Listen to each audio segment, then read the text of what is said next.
Good morning, everybody. It's 5 after 5 on the 29th of October, and I'm still sick, as is probably quite evident.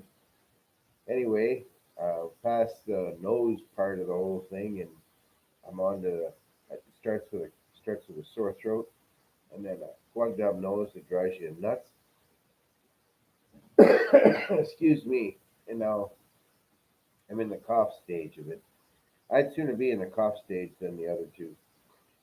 I boy, but I've seen it running through my family, and they are suffering big time.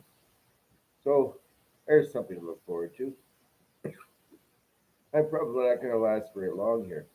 I just start the video, and now I'm on the verge of a coughing fit. Cure for the common cold: sleep like a teenager. Load up with drugs and sleep like a teenager. Took some melatonin last night, and neocitrin, and put some water in the humidifier or the CPAP machine, and next thing I know, it's morning. So that'll speed the recovery. Sorry,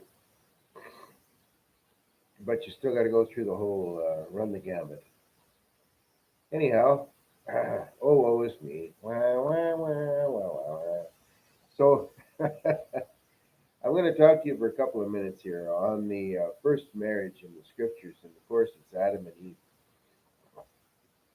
God created the whole universe, all the animals, all the trees, vegetation, seas, everything. And He created man in His own image. Remember from yesterday, He's God is Father, Son, Holy Ghost.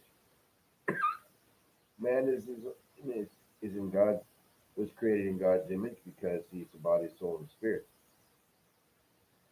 In days to come, we'll talk more about the image of God. But we more or less covered it yesterday. Well, God looks around, and of course, in the words of Archie Bunker, everybody has their own mate, right? So the lion has the lionette, and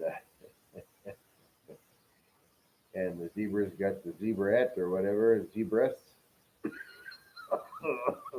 Excuse me. But Adam's got nobody.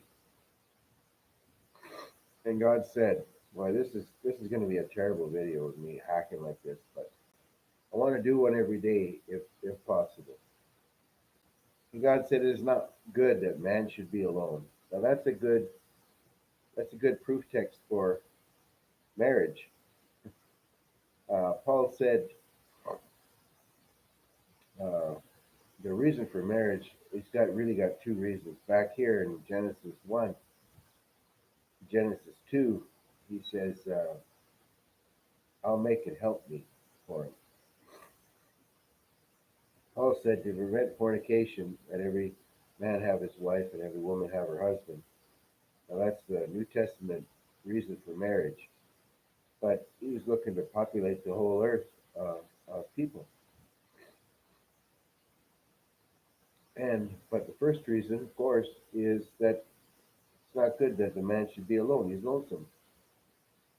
Now, I quote a worldly song, but I always think of this song when I think of this situation. Johnny Cash, the old Johnny Cash song from I think the '60s. He said, "Flesh and blood needs flesh and blood, but you're the one I need." And there's something to that because Adam is walking with God in the cool of the day in the garden. What more does he need?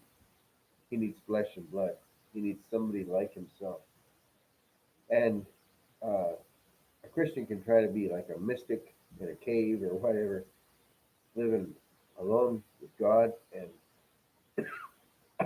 I would recommend that kind of situation. I was in that situation for a while, but there reaches a point where flesh and blood needs flesh and blood. You need somebody to talk to that's on the same level. God is not on our level. I mean, He's the Spirit.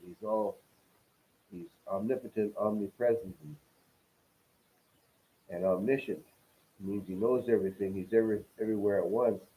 He's all powerful, and He's the Spirit. And So God knows this, and He says, "I'll make a helpmeet for him." And He puts Adam out and performs an operation on him. Takes out his rib, and He makes a woman. Excuse me. Now, a woman is going to be an helpmeet, and that's the purpose of a woman today. And that's not to degrade the woman. That's not to say she's less or that she's not as smart or anything else like that. That's certainly not true. But that's the purpose. That's what Eve was created for. Was to be a help to her husband. And so you look at the word woman.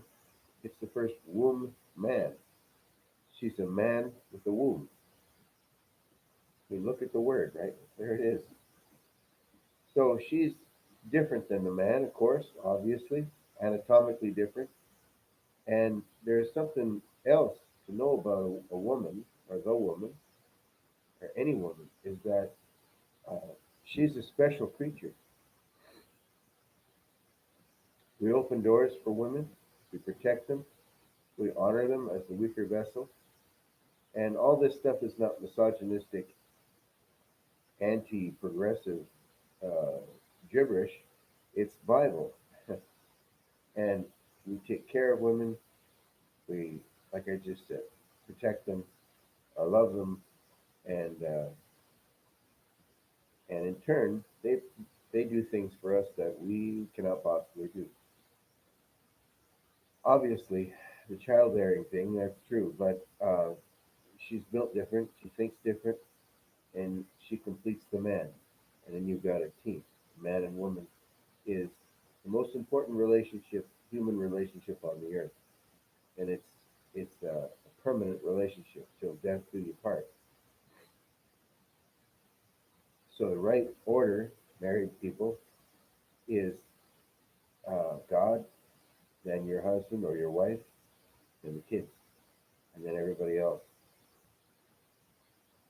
So uh, what else happens? Well, there she is, and I'm just going to read it to you here. This is the first wedding, okay, and it's performed by Adam. Excuse me.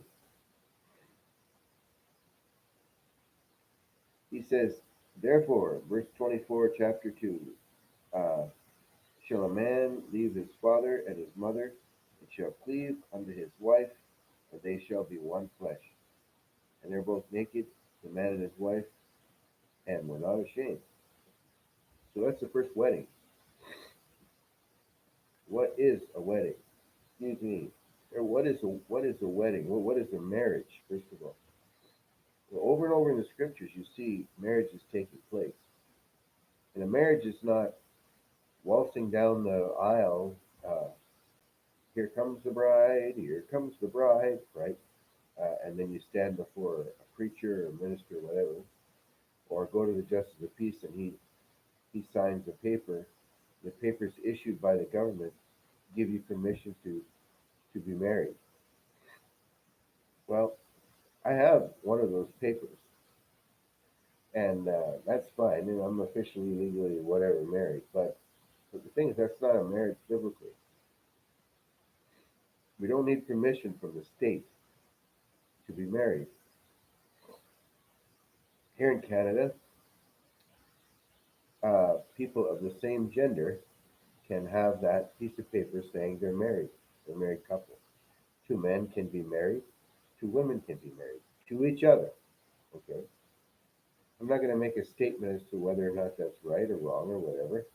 Hey, it's the Canadian government. They seem to do whatever they want. That's fine.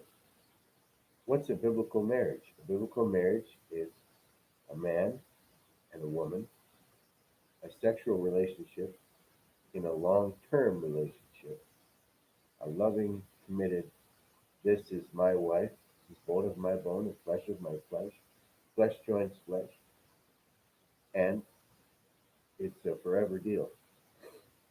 The intent is to stay together forever. Now, if that breaks down and they split up, then there's a bill of divorcement and all that. You can have that, uh, sadly. reversed. But that's biblical as well. But that's what a biblical marriage is. It's it's a loving, committed relationship.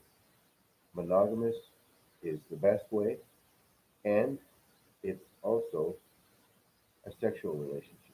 Okay, uh, that's a marriage. So in this country, they call it common law marriage when people just live together, and their intention is to stay together forever. That's common law marriage, and that's a marriage in God's eyes, believe it or not. Okay, well, it's the first marriage I've coughed and hacked my way through 10 minutes and 43 seconds. Thanks for tuning in and putting up with me, and I hope there's food for thought there by the grace of God. I wish you a good day, and I'll cough at you tomorrow. Excuse me. I hope it'll be all over tomorrow. Bye for now.